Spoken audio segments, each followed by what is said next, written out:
All right, so they don't want me to talk about this, but I'm going to talk about this. And by they, I mean the big whiskey industry. Because this is controversial and not in a fun way. One of the weird kind of side hobbies of whiskey drinkers, and kind of if you go deep into that whiskey category, is whether or not whiskey changes in the bottle. And there are two answers to this that are both correct and both the exact opposite answer. The legal answer is whiskey does not change in the bottle. As long as you store it in normal room temperatures away from direct sunlight, it is a shelf-stable product that will not have undergo any significant changes to that bottle. That is the legal definition. In fact, you would have distilleries that have done quality control on their bottles, and they'll take a bottle from day zero and leave it out for 5 years unopened, and they will do spectrometer tests on that whiskey, and they will tell you it's exactly the same.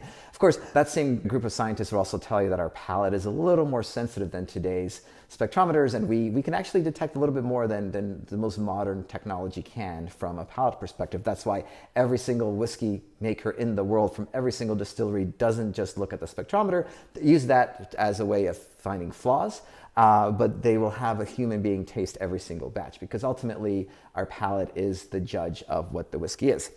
So that is the legal definition, and that is absolutely correct, and I agree with that statement entirely.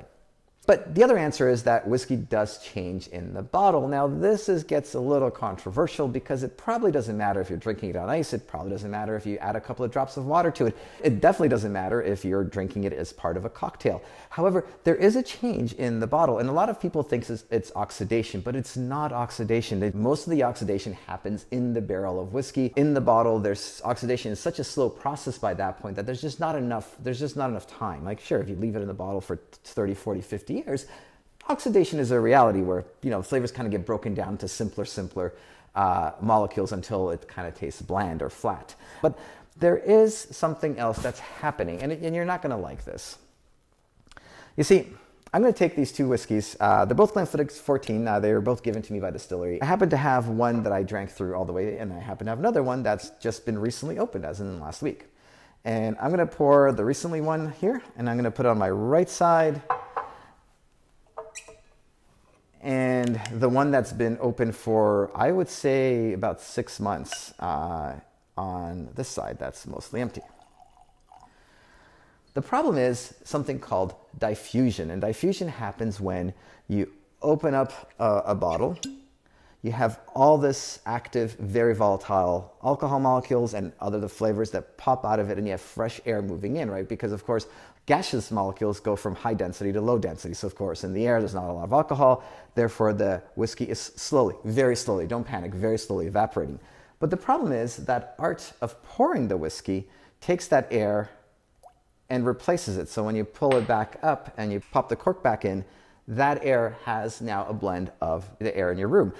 And that kind of matters because whiskey is always going towards a stable component, right? It stabilizes in there. And so sometimes if there's not enough this or more of that in the air there, different chemicals will start coming out into that space, and it'll just evaporate differently when you open it up. The chemicals, the volatile chemicals, will evaporate differently.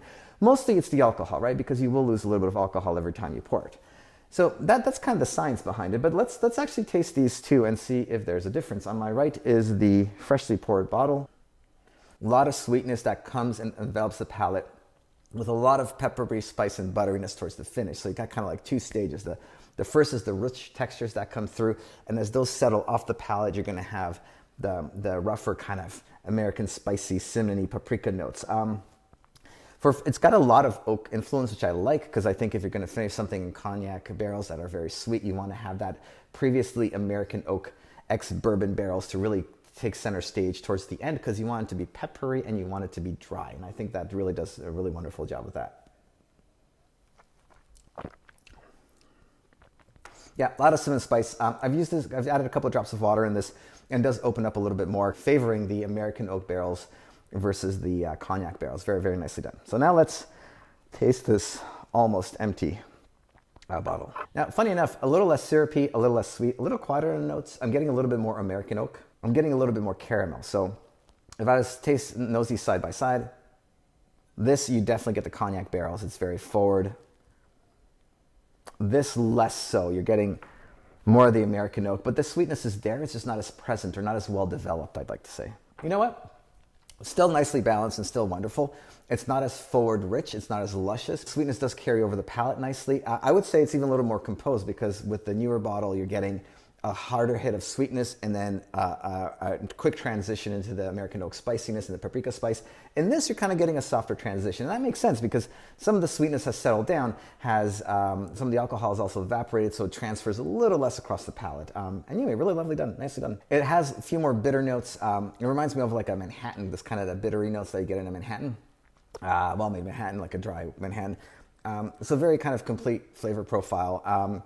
And look, if I was to score these whiskeys, I'd score them basically the same. I would say this one is a little more composed because it has had time to settle, whereas this one is a little forward sweet for me. However, if you really like syrupy sweet whiskeys, then you're probably going to go the other way. But I think from a technical perspective, these are very similar and wonderful whiskeys. I did get these both at the same time, so I know that there's no kind of flavor creep because, you know, if you buy a 14-year-old today and 2 years from now, you might get some flavor creep. You generally don't get that with the large distilleries. Glenlivet has enough oak barrels that they can make the whiskey taste the same. So I'm not really concerned about that. So there you go. I think the way I look at this when I buy a bottle of whiskey is I look at it as a kind of like a relationship. I open it and my first pour, my first impression is probably not going to be my best.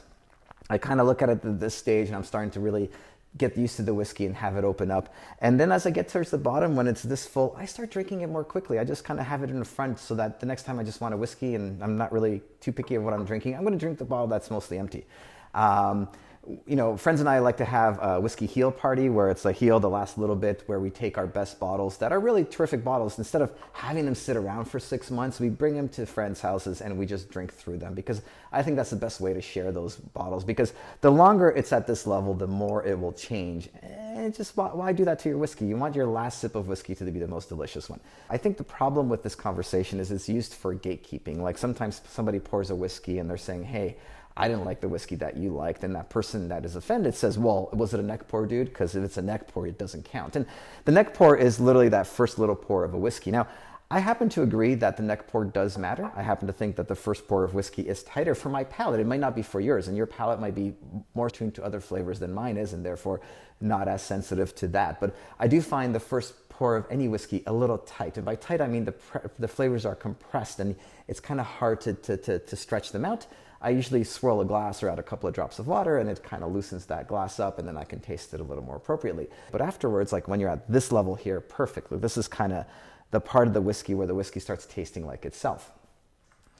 So hope you enjoyed that. I hope that's not too controversial. I'm not trying to gatekeep on whiskey and flavor. I'm just trying to have an honest discussion about how whiskey does fractionally change if you drink a lot of it and your palate is super, super sensitive to whiskey flavors. I hope you enjoyed that. Cheers.